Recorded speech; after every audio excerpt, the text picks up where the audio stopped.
Boa noite a todos e a todas. Quem é Deus? Não sabemos. No Tao Te Ching, de Lao Tzu, está escrito: o tal que pode ser nomeado não é o verdadeiro tal.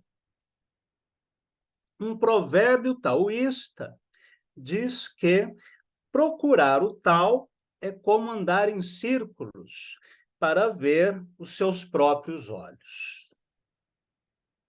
O Tao chinês, por outro lado, difere muito da ideia ocidental de divindade.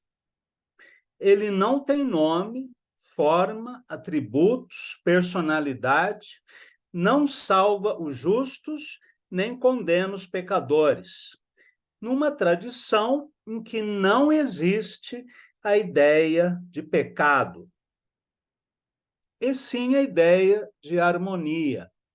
Se você age em harmonia com a natureza, você recebe um determinado resultado. Se você vai contra a natureza, se está em desarmonia com ela, você recolhe outro tipo de resultado.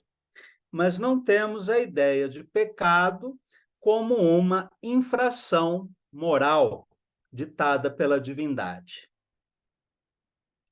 Para o tal, diz Lao Tzu, todos os seres são cães de palha destinados ao sacrifício, o que significa que ele não faz diferença entre os seres, que terão um mesmo destino, a morte.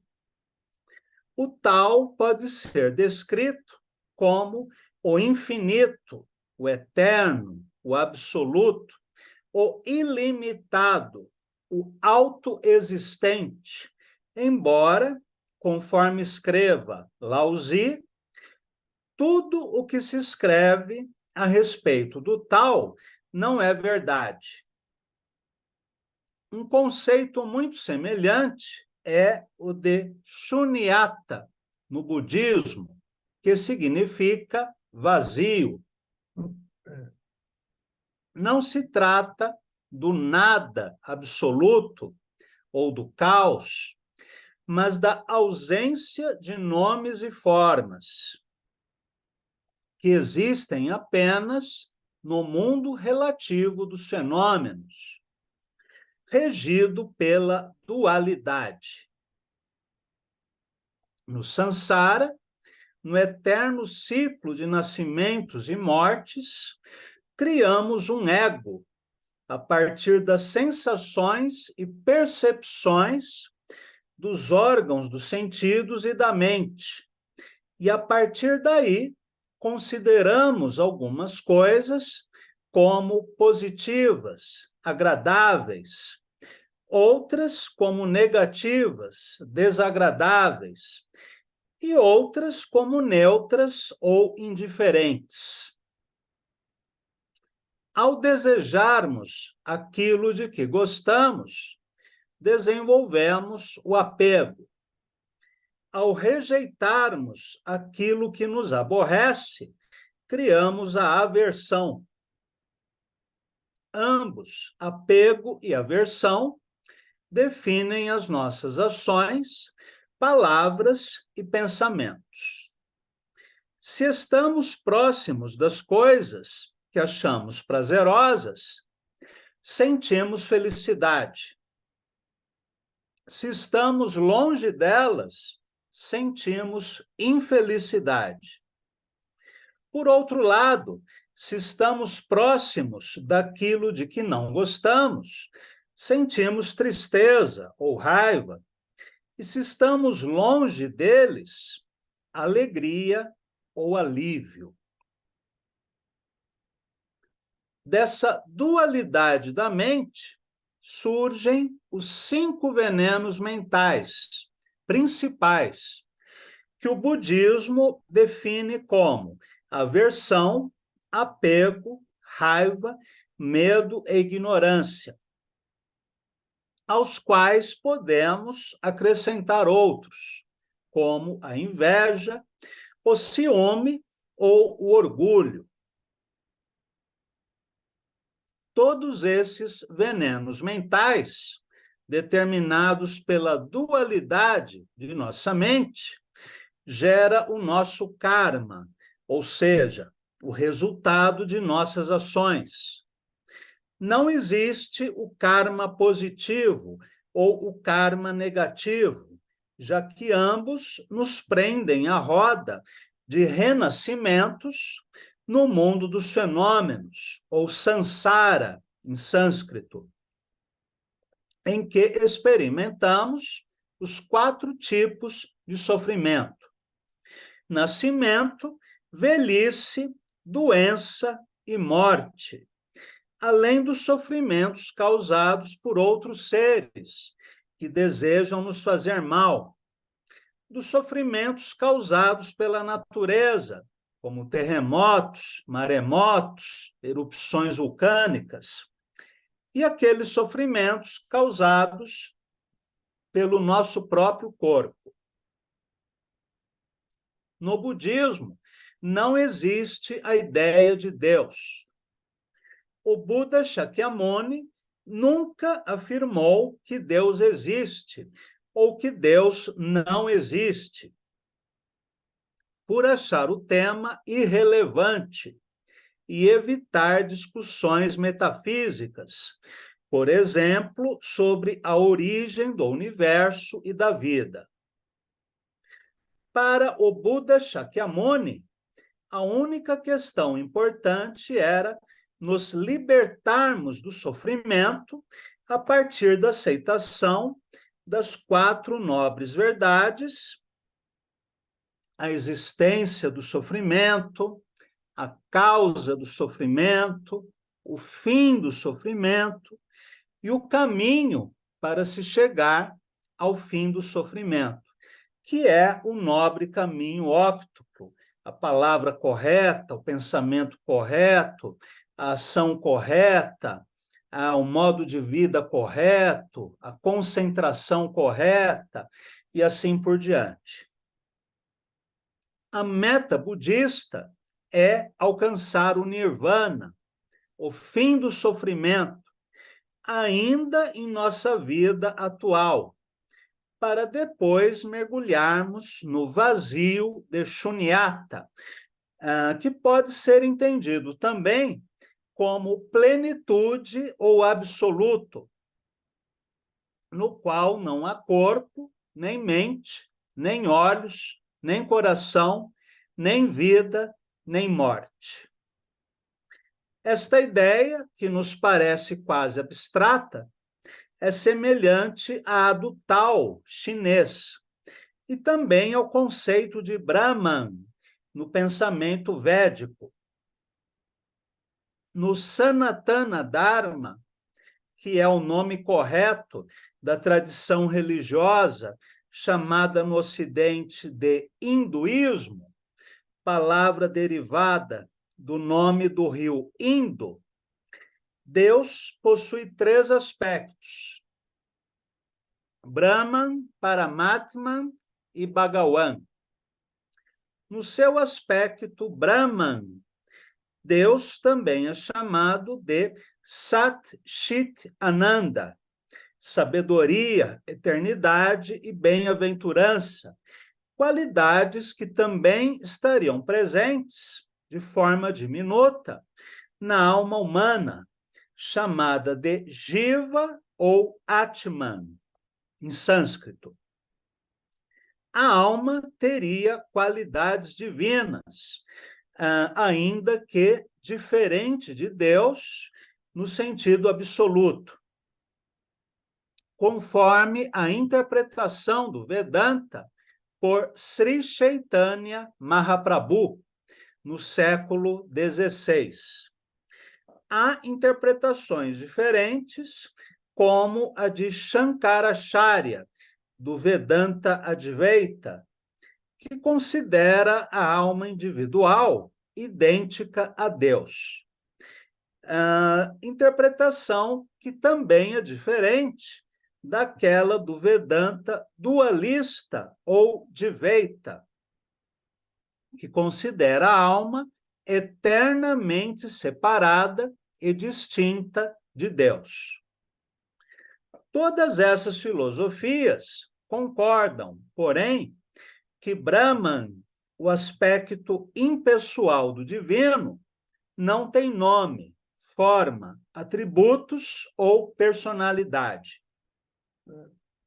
Segundo os Upanishads, textos filosóficos que integram os Vedas, Brahman é maior do que o maior e menor do que o menor. Ele está muito longe e, ao mesmo tempo, muito perto. Está dentro de tudo e fora de tudo.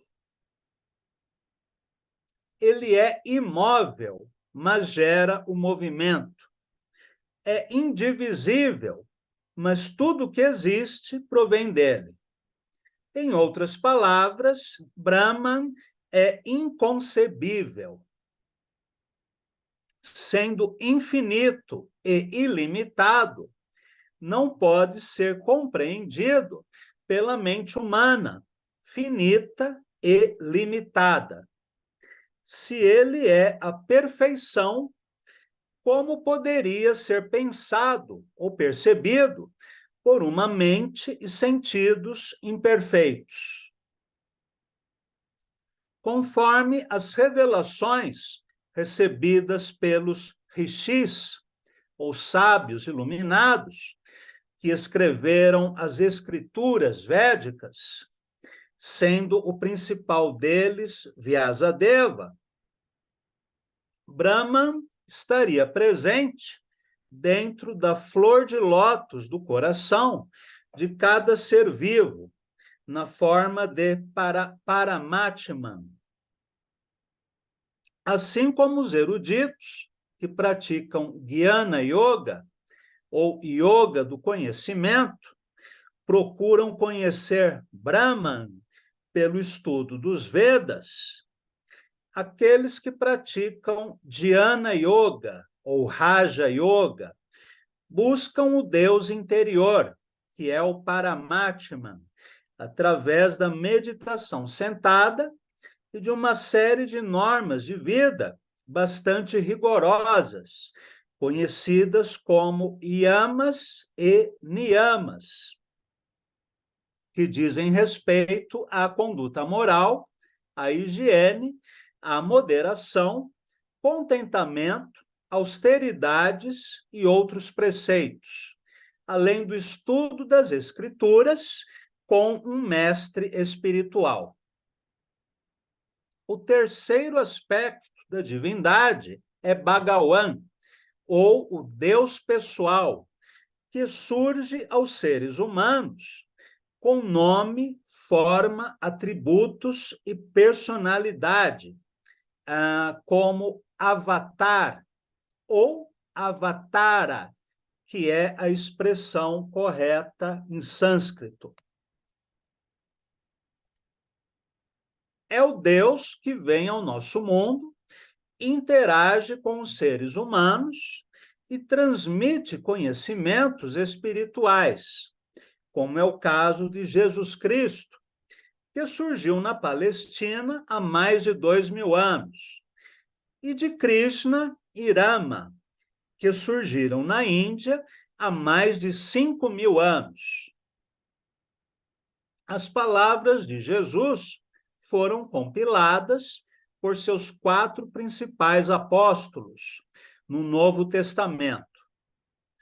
Os ensinamentos de Krishna foram registrados por escrito por Vyasadeva no livro clássico Bhagavad Gita, que faz parte do Mahabharata.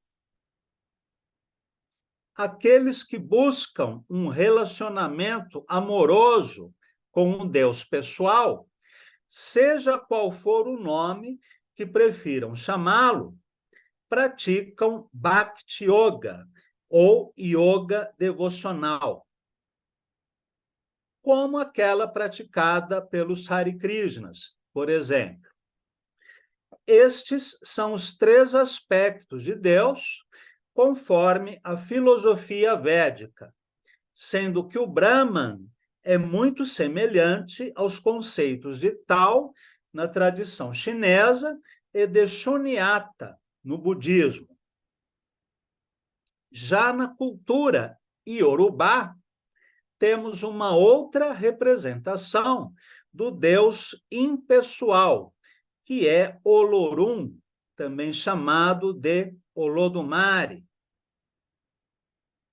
Conforme os itãs, ou histórias orais, transmitidas de geração a geração nas tribos da Nigéria, Daomé e outras nações africanas, Olorum não interfere no universo, na natureza ou no destino dos seres humanos, delegando essa função aos orixás, que são emanações dele e administram os fenômenos naturais, bem como se relacionam com os seres humanos em rituais apropriados nos terreiros. Olorum, assim como o Brahman, o Tao e Shunyata, não tem forma, nem gênero, não recebe culto ou sacrifícios, nem há templos dedicados a ele. É o absoluto, simplesmente. Porém, os seres humanos sentem a necessidade de relacionamento com o divino, o que não é possível quando este é apresentado de maneira filosófica, quase abstrata. É a partir desse momento que surgem as mitologias, povoadas de deuses ou semideuses, que estão mais próximos dos seres humanos. Assim, na cultura iorubá, de Olodumare surgem os orixás, como Iemanjá, Oxum, Nanã, Yansan, Ogum, Oxóssi, Exu, Xangô, Oxalá, entre muitos outros, que regem os mares, rios, pedreiras, pântanos, metais, florestas, atividades como a caça, a pesca, a agricultura, a guerra, e também o amor, a beleza, a bondade, a compaixão e outros aspectos da psique e da vida humanas. Os orixás, inclusive, se comunicam com os seres humanos por meio da consulta no jogo de búzios, ou jogo de Ifá, ou nas incorporações nas casas de axé. Através dos médiuns, os orixás e outras entidades das religiões de matriz africana podem receber perguntas, oferecer respostas, atender ou recusar pedidos e dar conselhos a seus filhos ou filhas. O culto aos orixás, inclusive, é uma das últimas mitologias vivas nos dias de hoje, uma vez que o cristianismo perseguiu, torturou e matou os crentes das antigas religiões, ditas pagãs, que caíram quase todas no esquecimento, como aconteceu com os cultos dos gregos, dos celtas, dos vikings, para citarmos poucos exemplos.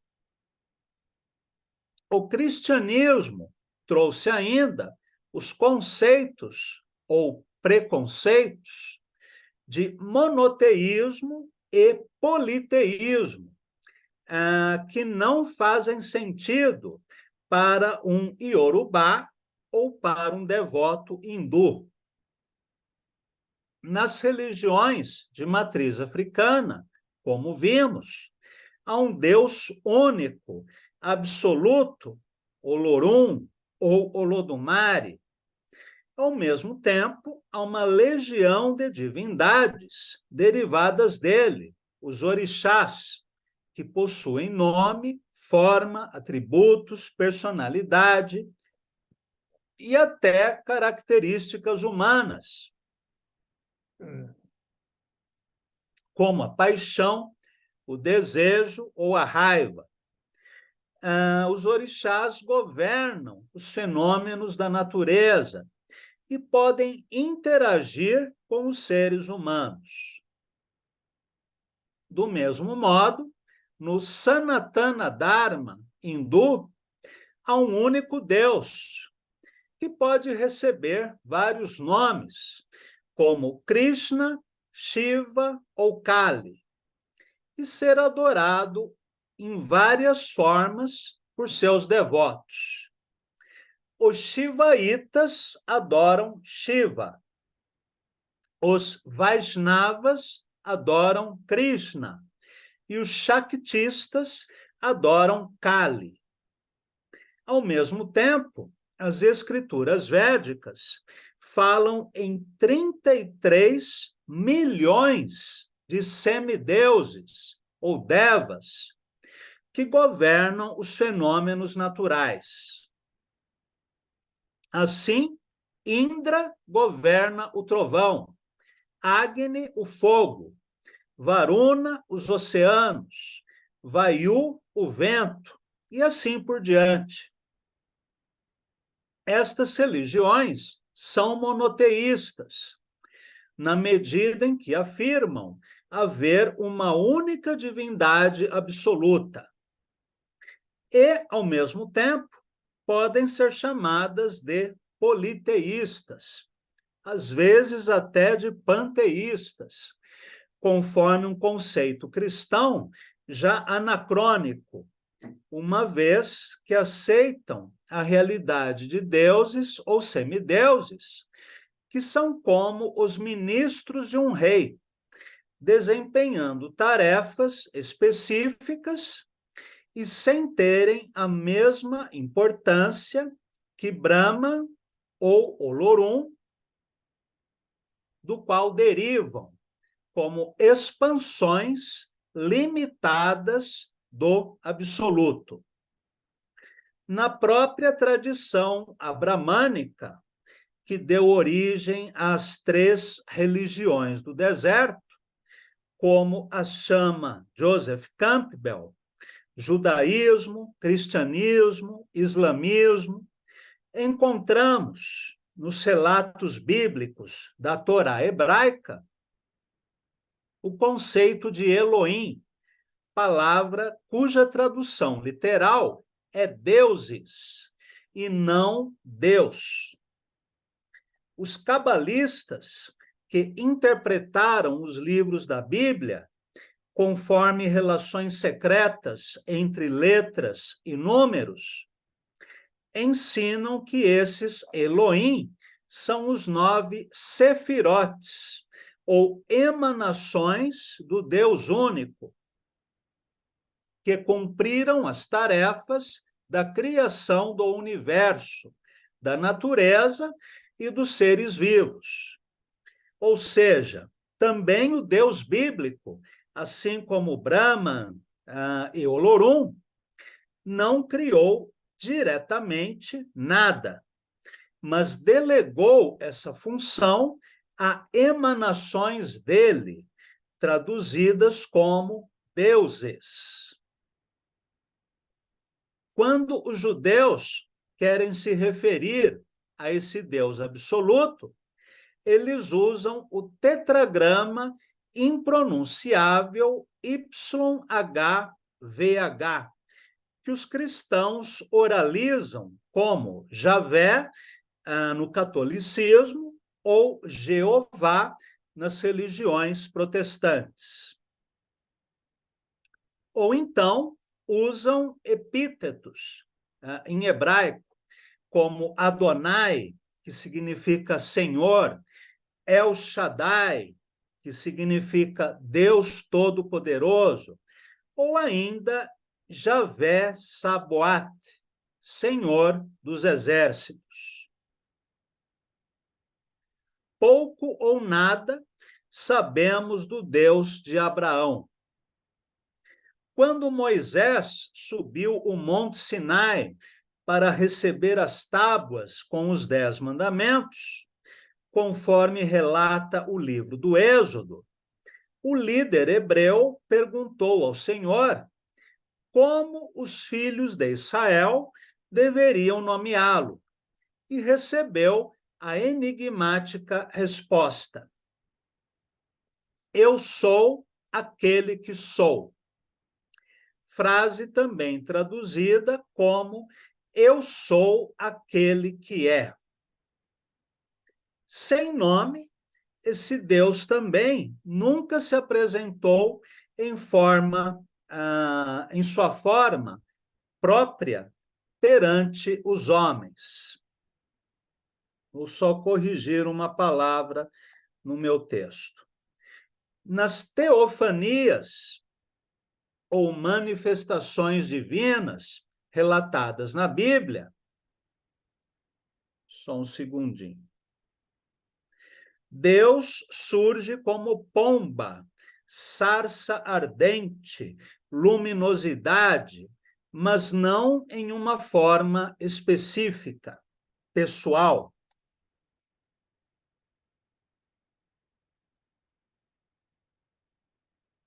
Só um segundo. Segundo os cristãos, Deus teria encarnado na forma humana de Jesus Cristo, que teria duas naturezas, a humana e a divina. Ideia recusada por judeus e muçulmanos, que por isso mesmo não representam Deus na pintura ou na escultura, o que consideram idolatria. Judeus e muçulmanos consideram Jesus como um profeta. Não vamos hoje conversar sobre as semelhanças e diferenças entre o Deus relatado no Antigo Testamento e aquele revelado no Novo Testamento. Mas vamos conversar um pouco mais sobre o misterioso YHWH, para fazermos posteriormente outras analogias, contradições ocidentais e orientais. Conforme vimos até aqui, o Deus apresentado na Bíblia hebraica não tem nome ou forma, assim como Brahman, Tal e Olorum. Porém, a diferença desses, ele tem forte personalidade e interfere no mundo e nos assuntos humanos. Apresenta regras, proibições, distribui prêmios, castigos. É ciumento e vingativo.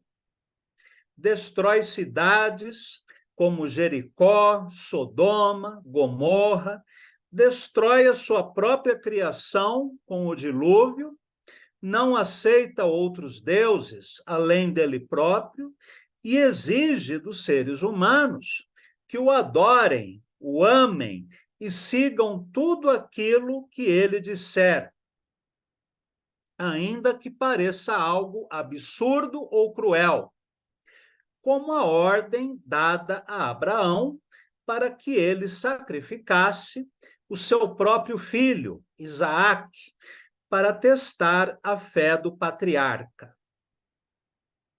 No afã de libertar os judeus do cativeiro no Egito, e esse é o Deus de um único grupo étnico-religioso, que ele considera o seu povo escolhido, o povo judeu. esse Deus envia pragas ao Egito para castigar o faraó e todo o povo egípcio, como a praga de gafanhotos e a morte dos primogênitos, que tirou a vida de milhares de crianças. Como Senhor dos Exércitos, ordenou que as tropas de Josué destruíssem Jericó e matassem todos os homens, mulheres, velhos, crianças e até mesmo os animais, árvores e plantas, como está dito no texto bíblico, para que nada vivo sobrevivesse na cidade. Agora, podemos comparar esse Deus judaico-bíblico do Antigo Testamento com o Jesus revelado no Novo Testamento. E parece que estamos falando de deuses completamente diferentes.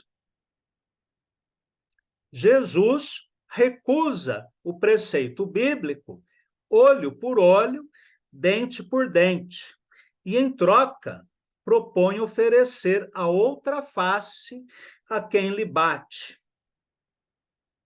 Não respeita as tradições judaicas, como a do descanso no sabá, desafia rabinos, discute com eles no templo, defende mulheres adúlteras, que, segundo a Torá, deveriam ser apedrejadas até a morte. Aceita a companhia de ladrões, prostitutas, cobradores de impostos, vai a festas, bebe vinho e resume o seu ensinamento ao amor incondicional a todos os seres humanos, incluindo os nossos inimigos. A ideia cristã de compaixão é muito mais próxima do budismo do que do judaísmo, ainda que Jesus não renegue formalmente as escrituras hebraicas, ao contrário do que Buda fez com as escrituras védicas. Temos aqui, no entanto, duas concepções totalmente diferentes de Deus, ainda que o cristianismo, sobretudo na vertente evangélica, procure harmonizar os dois testamentos. Javé é uma divindade tribal. Jesus anuncia a boa nova a toda a humanidade. Javé faz a guerra quando julga necessário. Jesus proíbe Pedro de sacar a espada e condena qualquer resistência armada à sua inevitável prisão. Aceita pacificamente a sua condenação e castigo. Perdoa aqueles que o flagelaram e mataram, e promete o reino dos céus a um ladrão crucificado ao seu lado. Enfim, por mais que ambos os livros pertençam à mesma raiz, os ensinamentos transmitidos pelos rabinos oralmente, antes que a Bíblia judaica fosse registrada por escrito, durante o exílio na Babilônia, as conclusões são totalmente diferentes. Uma mensagem é dirigida apenas aos judeus, a segunda a todos os seres humanos. A primeira estabelece códigos morais e legais, com punições severas destinadas a ladrões, prostitutas, sodomitas e pecadores em geral. A outra prega o perdão aos que agiram mal, a paz em relação aos que nos perseguem e ofendem, e o amor incondicional que Jesus dedica a todos os seres humanos. E São Francisco de Assis, mais de 1000 anos mais tarde, estenderá também aos animais. Lembrando que para budistas e hindus, todos os seres vivos são dotados de alma, até os micróbios. Jesus é quase único em todas as tradições religiosas, comparável apenas a Buda e a Krishna. Já o Deus do Antigo Testamento, de tipo tirânico, pode ser comparado a outras representações arquetípicas do Deus Rei, como Odin, na cultura escandinava, a Zeus, na cultura grega, a Amon, na tradição egípcia, e outras personalidades que estudaremos em nossa próxima aula. Agradeço a todos e a todas e até a nossa próxima conversa.